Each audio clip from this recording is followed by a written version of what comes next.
mission to kill them both. Eu saía como se fosse para caçar alguma coisa.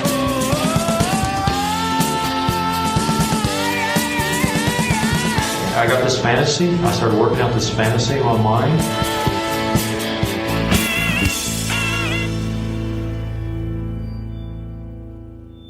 Bom dia, boa tarde, boa noite, seja lá qual for o horário que você estiver ouvindo esse podcast, e está oficialmente aberta a temporada de 2025 do Apenas um Podcast. Para a alegria de alguns, espero que só alegria, mas enfim. Bom, hoje a gente vai trazer o primeiro episódio de 2025, que é um caso bem desconhecido. Acho que poucas pessoas talvez já tenham ouvido falar sobre ele anteriormente. É um caso, muitos consideram como um caso de serial killer, mas vocês vão ver que tem aquele...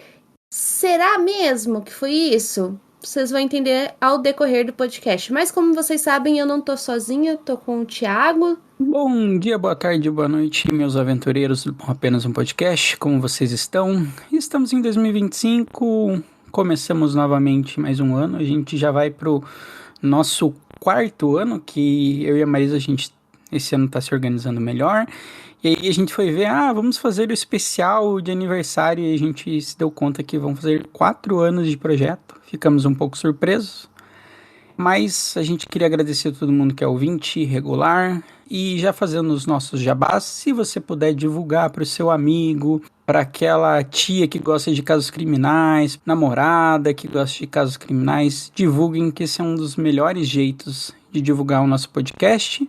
E também postem nas redes sociais que vocês estão ouvindo a gente, por favor. E esse caso que a Marisa trouxe hoje, ela sugeriu essa pauta, e eu vou dizer que ele é bem underground, né, Marisa? Bem diferente, e acho que também por envolver cultura árabe, né? Tem o mesmo estranhamento, acho que com culturas, tipo, japonesas e tal, é tão diferente que a gente não consegue entender algumas coisas, né? Exatamente. E como é um caso que aconteceu no Paquistão, a gente já adianta que é muito nebuloso, tá? Algumas informações. Não é um caso assim que você vai jogar no Google e vai ter 1 milhão de sites falando sobre, mas foi um caso assim que me chamou muita atenção e que eu achei, né, que talvez fosse interessante mencionar sobre esse caso. Mas antes da gente ir pro caso em si, tem uma pessoa que eu gostaria de agradecer que mandou um Pix pra gente no Natal, inclusive. Eba, Pix misterioso! Como vocês sabem, a gente não tava super frequente aqui no podcast, né? E nos episódios que a gente falou, a gente acabou nem mencionando muito sobre isso, mas a Bárbara Helena Pedrosa de Paula mandou um pix pra gente no dia 24 de dezembro, e ela disse o seguinte: Oi, passando aqui para dar uma contribuída para vocês. Eu sei que não é muito, mas eu espero que ajude um pouco. Amo muito vocês e o projeto. Bárbara, eu fico muito feliz. Desculpa a gente não ter agradecido anteriormente, mas já deixamos aqui o agradecimento no primeiro episódio desse ano, então muito obrigada. E eu também gostaria de agradecer o João Carlos de Araújo Toledo. O Pix enviado por ele foi em novembro, no finalzinho de novembro, mas que nem a gente mencionou, estamos voltando aos poucos, e ele deixou uma sugestão de caso na descrição. Ele falou, sugestão de caso, Camisha Block. Não conheço esse caso, mas vou salvar aqui, João, que tenho certeza que deve ser alguma coisa interessante. Eu vou realmente anotar aqui para não esquecer. Mas muito obrigada, pessoal. E se você também quer que a gente leia a tua mensagem aqui no comecinho do podcast e, sei lá, quer dar algum suporte pra gente, a gente aceita literalmente qualquer valor, que é sempre revertido para melhorar a qualidade do podcast. Então, se você quiser mandar, é só mandar pro e-mail contato apenazumpodcast@gmail.com. E as mensagens que estão no Spotify, a gente vai começar a lê-las novamente lá na parte final. Então, comenta muito no Spotify, porque aumenta o nosso engajamento. Obrigado e vamos para o caso. O nome da pessoa que vai estar presente no caso de hoje é Javed Iqbal. Lembrando que não somos as pessoas mais fluentes em árabe e em outros idiomas fora português e inglês da face da terra. Então, provavelmente a gente vai falar alguns nomes não muito corretamente ao longo desse podcast. Mas o Javed nasceu no dia 8 de outubro de 1961 no Paquistão. A família dele era enorme, mas também muito rica, porque eles eram comerciantes. A família tinha vários negócios e várias fontes de renda, e comparado com as outras pessoas ali da cidade que ele vivia, a família era muito bem financeiramente, né? Eles eram considerados ricos. Então, ao todo, eram 8 filhos e o Javed era o 6º filho do casal. E já para vocês verem como eles eram numa família um pouco mais prestigiada, ele estudava na Government Islam College Civil Lines, que seria a escola governamental de linhas civis, basicamente. Que no padrão brasileiro, pelo que eu pesquisei, essa escola seria quase como um ensino médio profissionalizante, assim, que você faz ela e já consegue sair como se fosse um técnico de qualquer coisa. Aí você meio que escolhe, assim, é tipo o nosso antigo Cefet, é meio que nos moldes do antigo Cefet. E isso foi lá por 78. E aí, com 17 anos, o que acontece, Marisa? O que ele faz muito prontamente, já muito cedo, meio que saindo do ensino médio? Ele decide abrir a sua primeira empresa, que era uma empresa de fundição de aço. Vocês verem, né? A família já tinha essa grana, ajudou ele a abrir essa empresa. Só que nessa época, o comportamento do Javed já começou a chamar um pouco a atenção da população ali da região de Shad Bagh, que era um bairro que tinha uma mistura tanto residencial quanto comercial. E o pai do Javed ajudou muito ele a dar uma moradia para o filho, a abrir a empresa, enfim, né? Como eu falei, a família dele tinha seus privilégios. No entanto, Javed, quando ele sai da casa dos pais, ele não mora sozinho. E esses meninos eram atraídos através de dinheiro e ele sempre contratava para trabalhar nas empresas dele, né, nessa primeira e nas empresas que ele abriu posteriormente, meninos que eram muito pobres e que viviam em clara vulnerabilidade social. E essa é a típica coisa que a gente fala no nosso podcast, né? De pessoas que já estão mal intencionadas irem atrás de pessoas que elas estão meio que esquecidas ou negligenciadas na sociedade. E é aquilo, como essas pessoas elas estavam precisando de qualquer coisa para sobreviver, ele acabava indo atrás desses meninos e era bem complicado porque o Paquistão é um país muito desigual. Começa dessa forma, né, ele atraindo, né, esses meninos para ir morar com ele através de dinheiro, e pouco tempo depois ele começa a receber as primeiras denúncias. Na época, ele era denunciado por sodomia, que era o termo utilizado na época. A gente pode definir a sodomia, para quem não conhece, como práticas sexuais, vamos dizer assim, que não eram bem aceitas socialmente, mas normalmente ela era referida para denominar a prática sexual entre homens, né? Que, obviamente, como vocês devem imaginar, né, antigamente era uma coisa completamente criminalizada, não só pelo Paquistão, tá, gente? Por muitos países, como Inglaterra, vários outros países que a gente já mencionou aqui anteriormente, tinham leis rígidas em relação a esse tipo de assunto. Então, por volta de 1985 a 1990, ele começou a receber suas primeiras queixas, o que a gente poderia dizer, né, queixas de abuso sexual, com os termos de hoje. No entanto, ele acabou não sendo condenado por nenhuma dessas acusações. E essas acusações todas, fica claro que quem denunciou foram os pais desses meninos. Terceiro, e acabava que ele sempre conseguia se safar, que sempre dava um jeito, misteriosamente ele não levava nenhuma acusação formal, ele não, ou ele ficava algumas horas na cadeia, mas não prendiam ele formalmente, ele não teve nenhuma questão, então ele continuava com o nome limpo. E muito se especula por conta do dinheiro que ele tinha. Já uma queixa feita por um pai em 1990, que alegou que o Javed havia sodomizado o filho dele, o Javed ele não se entrega para a polícia, só que ele só vai ser encontrado muito tempo depois que um grupo meio que bate nele, em suma. O pai desse menino chama mais um grupo, ele é meio que espancado, apanha muito, e aí a polícia prende ele. E nessa de prender ele, não sei porquê, não tem muitas informações, não é muito claro, é bem nebuloso.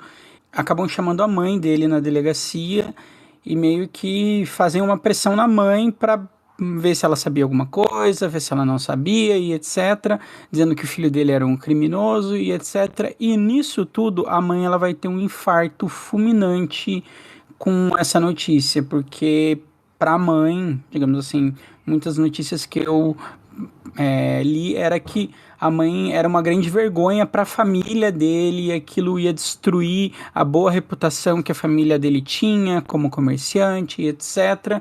E a mãe acaba morrendo. E além disso, né, toda essa situação, uma outra coisa que é muito nebulosa é em relação à prisão dele, porque alguns lugares afirmam que ele ficou 6 meses preso e outros lugares afirmam que ele assinou um termo, né, ali de... circunstanciado. Isso, né, em que ele reconhecia o crime dele e que ele teria realizado um pedido de desculpas publicamente. E assim, a mãe do Javed acaba falecendo e logo depois, assim, mais ou menos nessa mesma época, o pai dele também morre. Então, por conta disso, ele acaba herdando parte da fortuna milionária da família. E aí que ele vai abrir outros empreendimentos ali na cidade, sendo um deles um fliperama. E óbvio, né, gente? Pensa num fliperama. Quem que é o maior público de fliperama? Crianças e adolescentes. Exatamente. Então, assim, tem até muitos relatos em que dizem que várias crianças, assim, que eram mais pobres e que não tinham dinheiro ali para estar frequentando o fliperama, o Javed acabava não cobrando dessas crianças, muito pelo contrário, ele saía distribuindo moedinhas, assim, para todas as crianças irem lá brincar, principalmente meninos. Então aquele local acabou sendo muito frequentado por crianças. Mas o fliperama não foi o único empreendimento que o Javed abriu. Nesse mesmo período, ele acaba abrindo meio que uma espécie de revista, de jornal, que relatava principalmente casos criminais que aconteciam ali na região. E uma coisa que eles falavam muito no jornal era justamente sobre a corrupção policial que existia ali na cidade. Muitas vezes os crimes que eram relatados ali no jornal eram crimes cometidos pela própria polícia. E a gente tem que lembrar que ele tinha, o Javed, ele tinha um grande ressentimento com a polícia, pelo que ele acredita que acabou matando a mãe dele. Então, era meio que o meio dele de extravasar e dizer que estavam rolando injustiças e etc. E nesse jornal tinha até uma questão de preocupação com as crianças, não tinha, Marisa? Tinha um pouco disso, sim. Era aquela coisa. Esse jornal trazia várias denúncias, mas calma aí que vocês já vão entender por que essa informação não é só uma informação assim pra gente complementar a história, mas que talvez no final ela tenha um encaixe. Em 1998 surge mais uma denúncia de um pai que alegava que o Javed tinha abusado dos seus 2 filhos. Nisso, o Javed foi preso e logo em seguida pagou fiança e foi colocado em liberdade novamente. Nesse mesmo ano de 1998, ele foi gravemente ferido por um funcionário em uma briga, onde ele acabou ficando inconsciente e internado em um hospital. De acordo com alguns relatos, ele teria até mesmo perdido uma parte de sua memória. E durante esse período que ele teve inconsciente, né, meio que em coma, os familiares venderam uma parte dos bens que pertenciam ao Javed. E com tudo isso, ele acorda e descobre que as denúncias contra ele eram, na verdade, dos meninos que tinham agredido ele na tentativa de sobreviver ao abuso praticado por ele, e esses meninos também tinham roubado o dinheiro dele, né? E Marisa, o que vai acontecer com ele já em 1999, um ano depois de ter acontecido essas novas denúncias, esse caso de ficar de amnésia por um tempo, dos familiares terem vendido parte das coisas que ele tinha, o que acontece? Então pensa aí, gente, foi um período mais ou menos de um ano, e como vocês puderam perceber ao longo de vários anos, houve denúncias contra o Javed de abuso sexual que sempre resultavam em absolutamente nada, afinal, era uma família que tinha bastante dinheiro, o Javed tinha bastante dinheiro. Como vocês puderam ver, ele realmente tinha um histórico de tentar se aproximar de garotos. Então, assim, já tinha esse histórico. Porém, do nada, tá? Do nada. Em 1999, ele se entrega às autoridades paquistanesas. Por que ele se rendeu? Porque ele confessa ter assassinado 100 crianças em um período de 6 meses. A confissão veio através de uma carta que ele enviou para a polícia e também para um jornal local, aonde ele alegou que esses crimes ele não cometeu sozinho, mas que ele também teve a ajuda de 3 meninos para cometer essa série de assassinatos ao longo de 6 meses. Imagina, né? 100 pessoas em 6 meses. Basicamente, você tá matando 3 pessoas por dia e ainda você tem que matar umas a mais. É assim, um número Absurdo. assustador. Num curto período de tempo, tipo assim, gente, você matar 3 pessoas, literalmente, se matar uma pessoa no café da manhã, um almoço, no jantar. É bizarro pensar nisso. Uma sede de sangue, assim, que não dá pra... Mas calma, se vocês estão achando isso bizarro, até meio confuso, calma que vai se intensificar. Bom, de acordo com a confissão que estava ali na carta, ele afirmou atrair meninos, principalmente meninos que moravam nas ruas, né?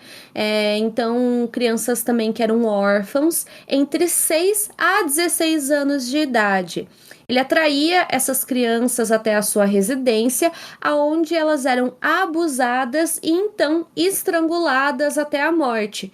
Ele também alegou na carta que em seguida ele desmembrava o corpo dessas vítimas e ele colocava o restante em tanques de ácido que acabava dissolvendo boa parte do corpo. No entanto, sempre sobra alguma coisa, né? Sempre sobra algum resquício, para quem não sabe, e esse resquício que sobrava, ele jogava em um rio. Na carta, ele também afirma que quando a polícia fosse atrás dele, provavelmente ele já teria se matado. Nisso, eles vão até a casa do Javed, obviamente, para fazer uma investigação. E o que eles encontram por lá? Eles encontram muito sangue no chão, e uma corrente, fotos dos rostos das crianças colado nas paredes. Então, assim, uma cena meio de filme de terror, assim, uma coisa meio Dexter, assim. E pilhas de roupas, tonéis de ácido. Então, tudo que ele tinha dito e falado que ele fazia estava nessa casa. Então, digamos assim, às vezes a gente precisa das provas e as provas estavam lá. Ele alegou que seus crimes foram cometidos como um ato de vingança contra a polícia. Porque, segundo ele, os policiais, né, teriam agredido ele após uma de suas prisões e que foi por causa disso que sua mãe sofreu um ataque do coração. Com isso, né, em algumas reportagens, né, algumas fontes, ele teria dito que ele faria então 100 mães sofrerem e chorarem pelos seus filhos, assim como sua mãe foi forçada a vê-lo ser espancado e preso. E uma coisa que era estranha, porque além dele ter documentado em cartas o que ele fez, ele tinha registros detalhados das suas vítimas, incluindo nome, idade e fotografia. Esse diário também foi apreendido pela polícia quando ela foi lá coletar as provas e as evidências para efetivamente acusá-lo do crime que ele estava dizendo que ele cometeu, né? Exatamente. E como eu mencionei, né, em uma das cartas, ele alegava que ele não fez todo esse trabalho sozinho e que 3 adolescentes que trabalhavam para ele o ajudaram. E esses 3 adolescentes estavam na residência quando a polícia chegou e eles acabaram sendo presos. Enquanto isso, tá, gente? Enquanto tudo isso tá rolando, a polícia acha toda essa cena bizarra, acha tudo isso que a gente tá mencionando pra vocês, que eu tenho certeza que vocês estão com o cabelo em pé. Javed estava foragido. E o que acontece com um desses adolescentes? Um desses adolescentes, ele basicamente se joga da janela da delegacia e acaba morrendo. Já no dia 30 de dezembro de 1999, o Javed ele se entrega em um escritório do jornal local Daily Jang. Então, ele confessou tudo mas depois ele acaba negando tudo, afirmando que ele fez tudo isso só para chamar a atenção à causa das crianças abandonadas e que, na verdade, ele queria só ajudar meninos homossexuais.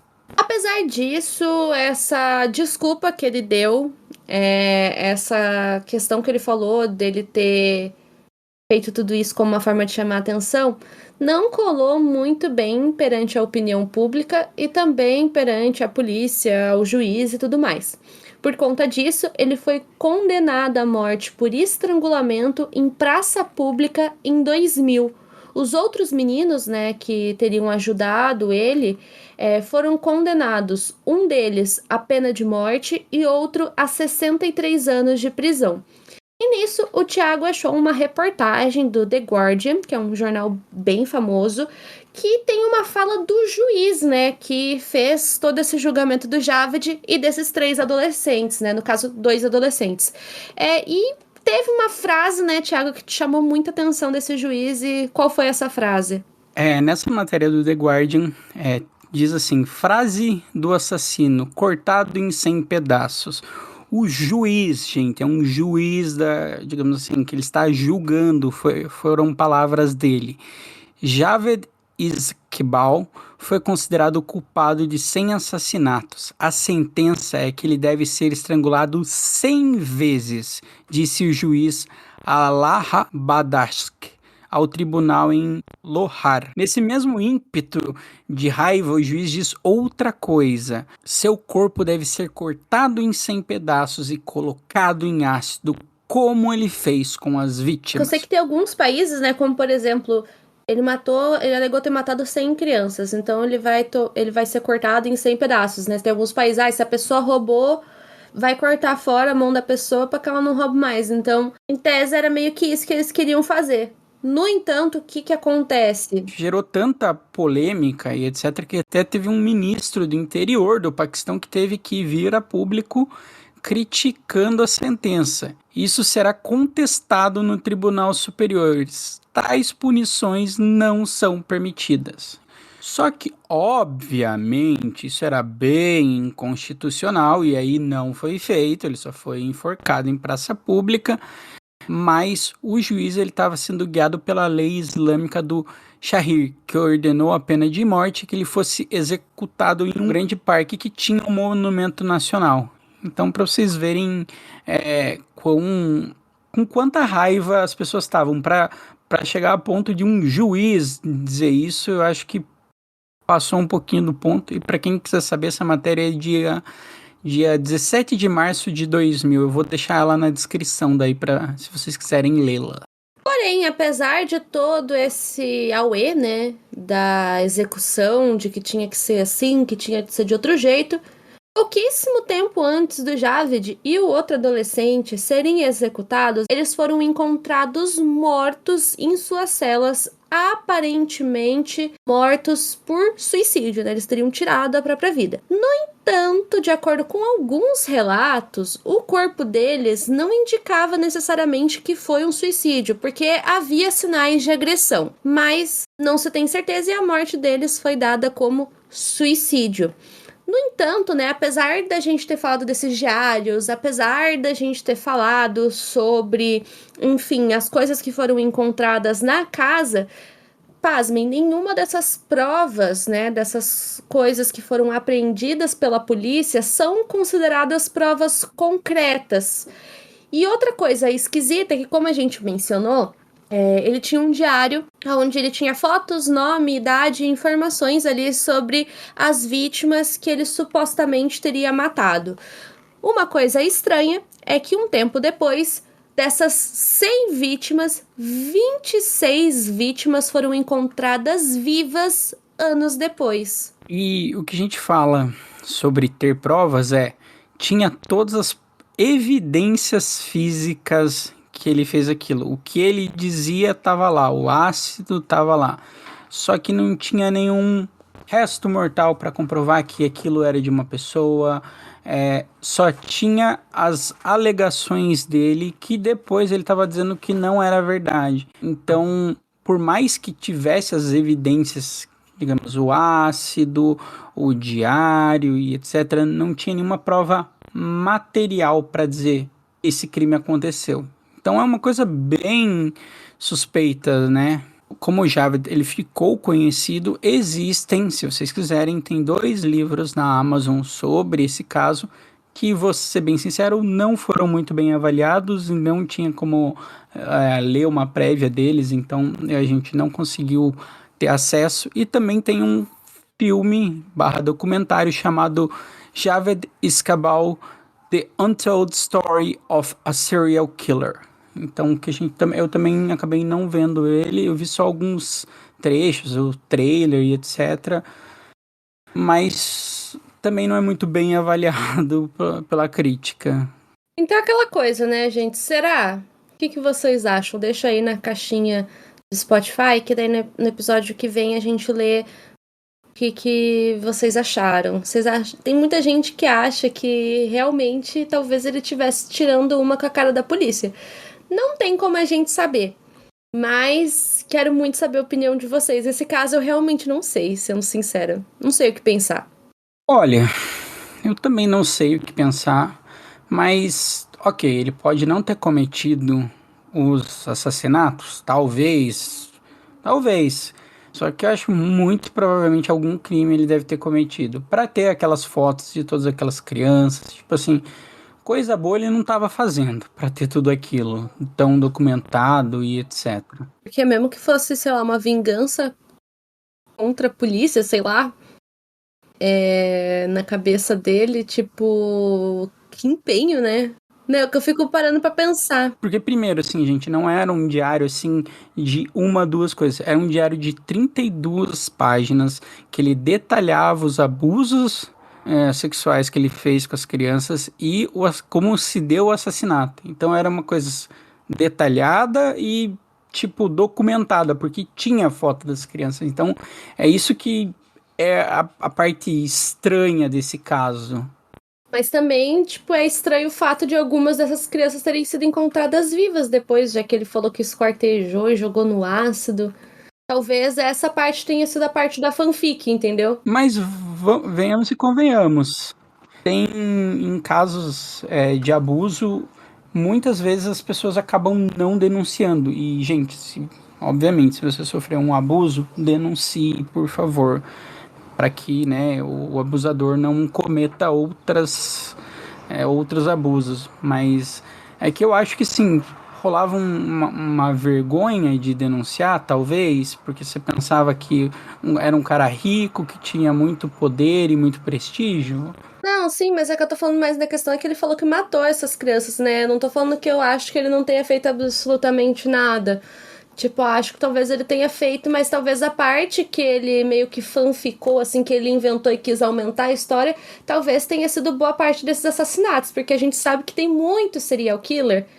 Se ele matou, que gosta de falar que matou não sei quanto. Aí você vai ver, não é bem assim, entendeu? É mais nisso que eu pensei. Porque tem o serial killer que ele quer ficar conhecido, então, tipo, quanto mais números e etc, então, eu acho que pode ser alguma coisa tipo de vaidade, de querer ficar conhecido, tipo, por essa infâmia, sabe? É estranho, vamos confessar, mas não é a coisa mais estranha.